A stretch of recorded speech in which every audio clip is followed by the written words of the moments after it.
When he met me, he had RSPs and, he had savings and he had a credit card. And since he's met me, he's lost all those things. Here's what you owe. $53,000. Okay, so today we're going to be looking at Till Debt Do Us Part. We have a couple episodes that I thought would be good to go over because they're a bit more extreme compared to what we watched the last time. Both of these couples are pretty high earners, but that comes with even more ridiculous spending than we normally see. And I will say you might get a little bit mad in this episode because of how they act and speak in the show, because it's just unbelievable sometimes. So let me know what you guys think in the comments down below, but let's just jump right into it. My name is Jennifer. I'm a legal worker. I've been married to Rick for 3 years. I'm a material handler in a distribution center. Between my wife and I, we have a combined income of $97,000. We have 2 kids. Jessica, she's 12, and our youngest is Megan, and she's 10 months. When he met me, he had RSPs and, he had savings and he had a credit card. And since he's met me, he's lost all those things. We went to Payday Loan places. That took a lot of our money. You can end up owing them $1,100 for the $500 that you borrowed in the first place. Who wants to file bankruptcy, really? Rick had already declared bankruptcy once. We ended up having to do it again. It just keeps building and building and building, and then all of a sudden it gets to a point where it's like, okay, well, now what? So within the first minute, we are already at 100 miles an hour. Almost $150,000 Canadian, or still over $100,000 in US today, 2025. And they had to go to payday loan centers? Are you kidding me? So this is a picture perfect example of any of the credit card debt videos where we see people talking about filing for bankruptcy and then it happening over and over again. Just letting the debt build up and then hitting the button and going bankrupt. Nothing new is learned, and the spending must be outrageous with these sort of income they have. But they're just so nonchalant about it and nothing is serious. And that's why debt content seems to be never ending online. To most people, bankruptcy is unthinkable. To Jennifer and Rick, it's routine. They've already gone bankrupt twice and they're headed there again. And they're dragging their family into their debt, owing them thousands of dollars. I'm here to help them get from red to black. Nice to meet you. I'm Jennifer. I'm Gil Voss-Oxlade. If you don't mind, I'd just like to drop my bag and have a look around. Rumor has it your mother has 10,000 pairs of shoes.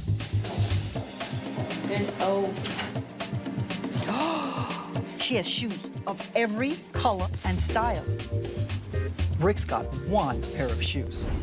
I have looked at your interviews, and I have been through 6 months worth of financial papers. And here's what I see. You're spending gobs of money more than you have. You went to the bank machine 104 times in 6 months, which resulted in you ratcheting up $72 a month in banking fees. Okay, I think the banking fees are going to be the least of our worries in this episode, but I would like to add that they're dragging their own families into this as well, owing $8,000 on top of all of the other banks. So this is not a victimless issue. When people say they aren't hurting anybody else but themselves with their terrible spending, and that they're the only ones that have to deal with their financial consequences, it's just not true. These people have become a burden to their family also. God, that's embarrassing. It is. Do you get your bank statements? Yes. Do you look at them? No. I don't think you've taken the bankruptcy seriously. There are some people for whom bankruptcy is such a stigma that they never do it again. I don't think you're those people. Bankruptcy shouldn't be taken lightly. You lose control of your assets, you can't get any credit, and your financial record is scarred for 7 years. It is time to get into the present, figure out what it is you want, and then let's move forward, because we're not going to get anywhere close to what you want to achieve doing it this way. I don't know. This is already not looking good for me right off the bat. Laughing about this while they know that this is going to be on TV and the entire world could see this. Like Gail said, most people would be so embarrassed that they had to go bankrupt that they would never do it again because of the stigma. But that doesn't seem to be the case at all with this couple's attitude. You think you're spending about $400 a month on food, but you're actually spending more than double that. You also think you're spending about $200 on clothes, but again, we're almost at the double mark, $384. That's not monthly, is it? Yes, it is. Here's the number I really have a problem with. You're spending over $2,000 a month in cash. It's not just me. Don't look at me. Just It me. gets worse. When I add up your numbers, what I find is you're spending 150% of your income, or $2,000 a month more than you make.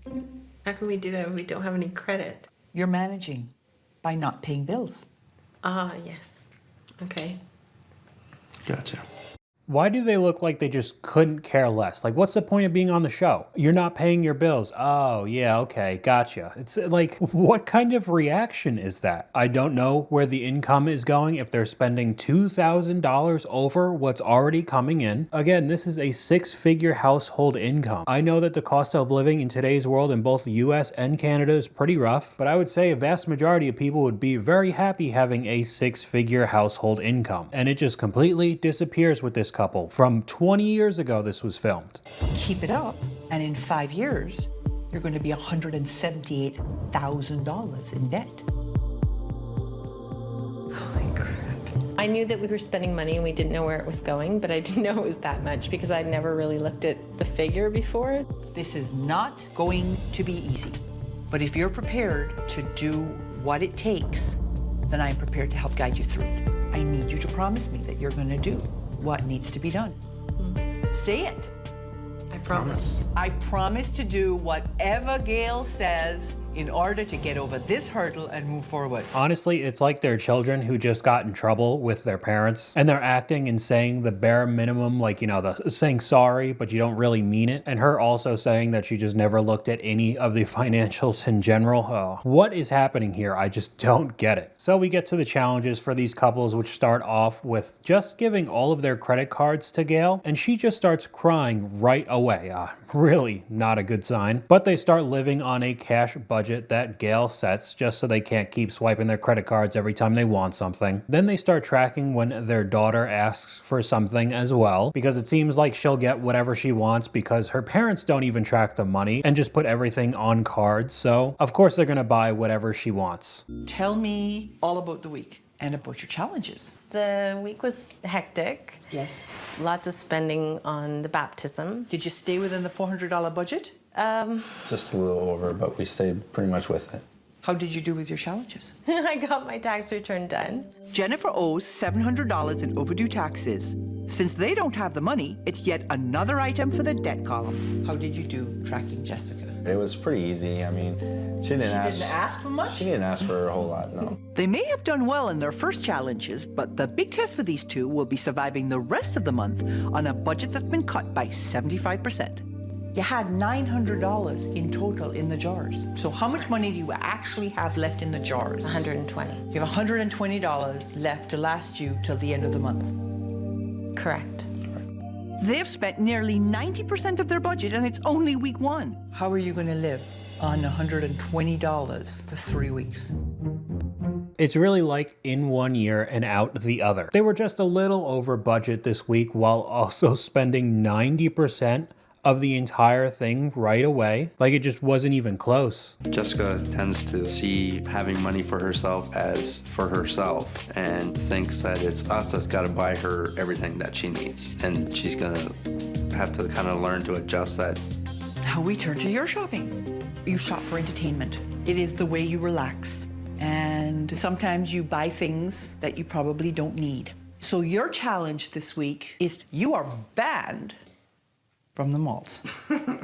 Okay, so putting their blame on the daughter with the spending when their parents have probably never said no to her in their entire life is pretty interesting to me. Even if she is spoiled, why do you think she became that way? Her parents are a million times worse. What kind of role model is that to a child? And then the next challenge, just being banned from the malls? Really? Then the other challenge is just putting their daughter on an allowance. Again, I don't know why they're harping so much on the kid as if she's the one that's spending all of their money. And then the last cash challenge is just to make a plan to repay all of their family members because they have debt on top of all the credit cards and bills. Honestly, this is a lot more lax than the other show Princess when it came to challenges and how the couples act. Gail was much more straightforward and bold with the participants on the other show, but we get to the end verdict. Have you taken any steps with regard to the unpaid taxes yet? Yeah, I sent them in with some checks. So we're cleaning up the decks. Yes, So did you manage to make it till the end of the month before you got to the end of the money? pretty close. Do you have anything left? $20. Really? You are on a very tight budget. So I'm very surprised to hear that.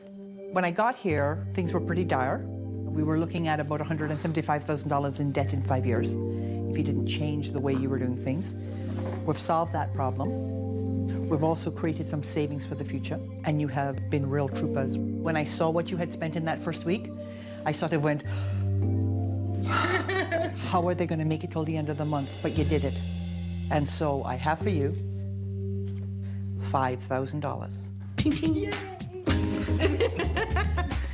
I really don't know if I'm convinced on this one, honestly. Just the attitude of the couple and having a shopping addiction and barely having anything left on the budget by the end of the month, $20. I feel like that $5,000 is just going to disappear on more stuff that they really don't need. But we could head over to the comment section for this video. Her laughter about what he had before he met her really is disgustingly bad. I feel like the wife is dragging down the husband. He should have seen these issues before he married her. Such a sad situation. He lost all of that after he met me. She laughs. Not funny at all. There's a lot of comments like that. Only having a certain amount of money to live on in a month is a shock to most people. That's just life. Yeah. $80 a month allowance would have blown my mind as a kid. So yeah, that's how much they got for that challenge before. Still $80 for a child. Here's another one. My career is in mortgage banking. One thing that I learned, people do not change when it comes to spending and debt. They need more help than this woman can offer. That's why I don't think they should have gotten the full $5,000. It just really didn't convince me at all. Highly doubt that any of that money is going to go into debt. They'll probably buy more crap they don't need. They make $97,000 a year and can't manage. I don't think too many people actually believe that this couple is going to change at all, but we'll head over to the next episode. My name's Jacqueline and I'm 30 years old.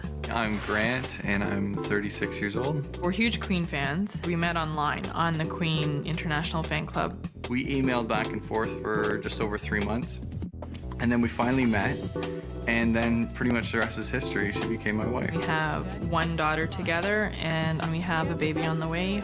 I work in human resources. Our family income is $110,000. When you get married, suddenly you throw a lot of money into this wedding, and you throw money into the honeymoon and everything else. So you come back and suddenly you've just got in this debt that you can't really get out of. I feel like we keep having the same arguments month after month. It bugs me that he doesn't have that anxiety with when things need to be done. I'll be like, Grant, this bill needs to be paid. And he's like, oh, I forgot. So we have another couple that's making good money, even more than the last episode. Again, this was shot 20 years ago, so 6 figures was even better back then. But with all the spending left and right, wedding, honeymoon, we've talked about that before in a dedicated video, along with being close to having 2 children that they have to pay for and take care of. But I bet being completely aloof with your finances will be fine. What could go wrong? People know that I'm a coupon queen. If there's a coupon that I know I use often, I'll take about half of these.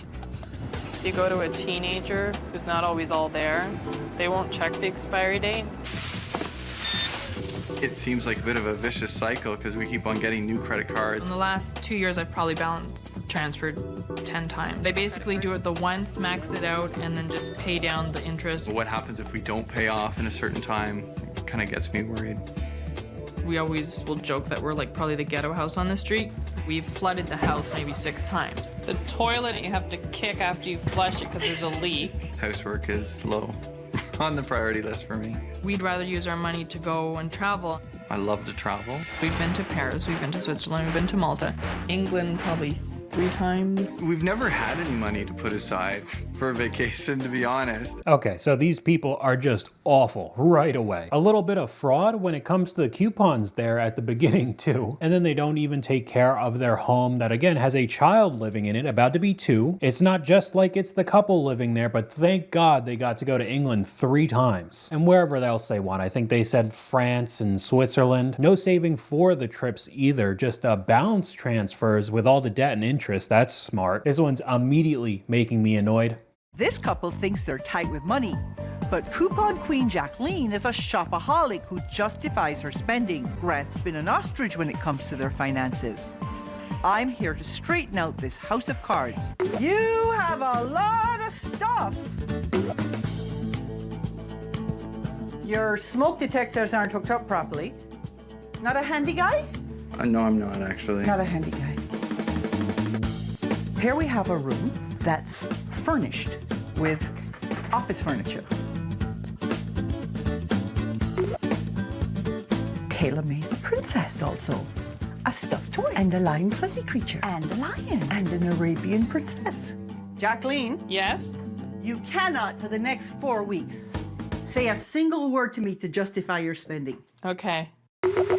So I don't know what's to come with this episode yet, but I don't believe it's going to be good either. Some of the previous ones we've watched are just people not making that much money in general, living with their parents still. I mean, I remember a guy with his wife where he was still in school to become a dentist at like 35. They weren't really making much money at all with a child on the way. I mean, still not good choices, but they were trying to make more money and get out of the parents' house and get on their own 2 feet. But this couple just seems way worse. Let's see what you did in the month of May. Wow, I got out a lot. You did get out a lot. And if you think you're a smart shopper because you're always using coupons, I'm here to tell you that if you can manage to blow $1,600 on trash, Yeah, then that's crap. Yeah. That's what shocked me is how I was shopping that much. can you see that you are compulsive? Wow. Okay, so let's see where the money's going. So this represents what you spend every month of the year. Discount department stores, that's almost $300 a month. $300 a month on restaurants. You're spending on average $500 on vacation. You are spending $2,500 each and every month for everything from clothes and gifts to entertainment. What's even more frightening, the thing that really disturbs me is I know where all this money's going. I have no idea where the almost $2,500 a month in cash is going. $1,200's a lot. I don't really know how you think you could be really strict where all the money's going every single month and still have all of this debt, including half of it just being in straight cash, which is even harder to track. It's almost like they're delusional. Here's what you owe. $53,000. That's $33,000 more than you thought it was. I'm shocked. I'm still wondering, like, where the heck is this money going? Do you realize that every month you are spending more than $500 in interest costs? No. Miss, I'm shopping with Why? a coupon. What do you mean, why? When you have interest rates at 20%, Wow. at 26%, That much in interest? you also do about $3,800 a month worth of balance transfers. If you're so smart about balance transfers, what are you doing paying 19.97% and 19.75% and 25.99%? Oh, God. You actually don't have a plan for debt repayment. What you have a plan for is moving the debt around so that nobody catches on to the fact that you're in trouble. Really? You don't know where all the money's going? Maybe it's all the crap you buy and the interest payments and all of the traveling that you do. But they have no idea. Like, really? On top of it, all those balance transfers just kicking the can down the road, but it only makes all of this worse. But it's on a new credit card, so it's like a clean slate. It's okay. It's just unbelievable. You had him fooled, and you even had yourself fooled. You are overspending by $4,500 every month, and if you keep this up in 5 years, you will be $570,000 in debt. That's nuts. You think? So what do we have to do? Tell me you will do anything I say so that I can dig you out of this mess. Say, I promise, Gail. I promise, Gail. I promise, Gail. Okay, so now we get to the challenges for the couple along with going on a cash budget. These are more normal challenges that you'll see in this series, with the life lesson challenge, basically learning how to fix stuff in the house instead of just letting everything rot away and barely work, and also organizing their house, taking some of the crap out because they just have so much stuff that they don't even use. So since you can't use your credit cards anymore, unless you can come up with additional money, you cannot go on vacation, right? Now it's his turn to cry. She was going to take the vacation away. I just thought, how am I going to live? To just think, you know, I got 365 days a year and I have nothing to look forward to. You have nothing to look forward to? The family that you have, your house, all of the crap that you bought, nothing to look forward to? Another child on the way? I mean, oh man. But I guess the one thing to look forward to in life is seeing Big Ben over and over again. Whoa, that's crazy to me. Now, the next challenge is finding out how to save money to go on these vacations, because I guess it's absolutely necessary for this guy to live. It's the only thing he looks forward to, apparently. But now they're not allowed to just put everything on a credit card. Like, wow, can you imagine that? And the last challenge is the relationship rescue challenge, where they are blindfolded and have to go through a maze with each other's help. And I know they're putting this in because they fight and argue all the time. One of the biggest reasons for divorce is money problems, and that's all they seem to have. But we could head over to the final verdict. When I got here, you were overspending by $4,500 a month, and you were headed to $570,000 worth of debt. So this month, we stopped your crazy consumering. We got you working on planning together for your indulgences, like your holidays. And if you're actually on the same page and one isn't telling the other one what to do anymore, you're actually working through it together. Okay. Okay? We put some money aside in your budget for savings, $200 a month. On a scale of 1 to 5, how well do you think you did? I think with the hours that we work and being pregnant, I'd say a 5 or a 6. A 6? That's not even on my scale, girl. I really appreciate the effort you put in. Did a good job. And I think you are headed to the right place. So I have for you a check for $5,000. Fantastic. And you are going to do this, what with this check? Go on a trip, just joking. So I don't know. I just think both of these episodes, Gail was a lot more lenient, especially if you compare it to her other show, Princess. Both of these couples being high earners and so bad with their finances, it honestly seems worse than what we saw the last time when I made a video about her shows. I don't think either of these couples deserved all $5,000. In one of the Princess episodes, somebody got nothing, literally $0. So I just can't really see it with either one of these episodes, but we could head over to the comments. A lot of them talking about coupons. I used to justify coupons. I said to my husband, I got a 40% off, and he said it's still 60% on. You aren't really saving any money by using a coupon if you don't really need the item. This one, I felt that 365 days a year, nothing to look forward to. A coworker gave me the best advice ever. Live your life so you don't need a vacation. Game changer. I don't know, maybe this person doesn't have any family or a house, but at least that couple had a lot to look forward to. But I guess the only reason to live life in his eyes was to go travel to Europe or wherever. It seems pretty ridiculous. Of course, I'm not against vacations unless you're in debt and clearly can't afford it. I've made dedicated videos about that as well. But I guess going to Egypt and China, which they showed in the episode, is more important than taking care of his children. Why do I have the feeling they really did use the $5,000 to go on a trip versus using it to pay down their debt? I'd spend the money and fix whatever's going on in the house first. Toilet, washing machine, smoke detectors are more important than shopping for new stuff. That's just not on their priorities. They even said it in the show. And the last one, Paris, Switzerland, Malta, England 3 times,